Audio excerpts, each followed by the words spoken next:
Most of us are living out our days in our homes and behind our screens. While many of us are alone, our conversations and online habits are now more public than ever. When you go into these Zoom meetings and somebody's recording, it makes it seem like it's a one-to-one conversation, but it's not anymore. Patrick Jackson, a privacy and security researcher, found many recorded Zoom calls by searching a specific file name online. He found conversations of businesses showing their profit and loss statements and even some deep therapy sessions. Jackson says Zoom uses the same default file name for everyone, which makes it easy for him to find online. Zoom doesn't host the files, and it's the users who upload them. It just goes to show that whoever recorded these meetings, they didn't mean for this to be public, but once you record it and you fail to secure it, who knows what may happen to that file, and then who may end up watching that video. Not only should you be cautious of recorded conversations, but what you're doing on your work computer. Your employer may be watching your habits if you're connected to their network.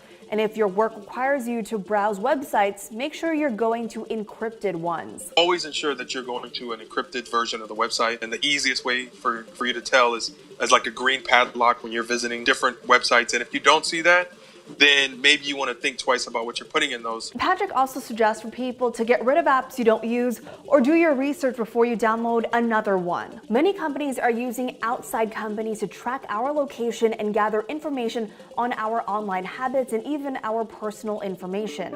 It's something many of us agree to, but overlooked in all the fine print. Some companies say they're doing it to help improve the app, but some motives are questionable. And I think it's really just a ticking time bomb.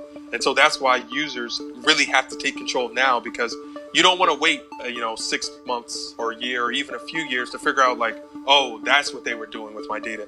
You have to stop it now. One of the ways we're able to limit the amount of data companies are gathering is to turn on the limit ad tracking under settings and then the privacy tab on our iPhone. While we're staying at home to help slow the spread of coronavirus, make sure to be aware that there are other threats living online.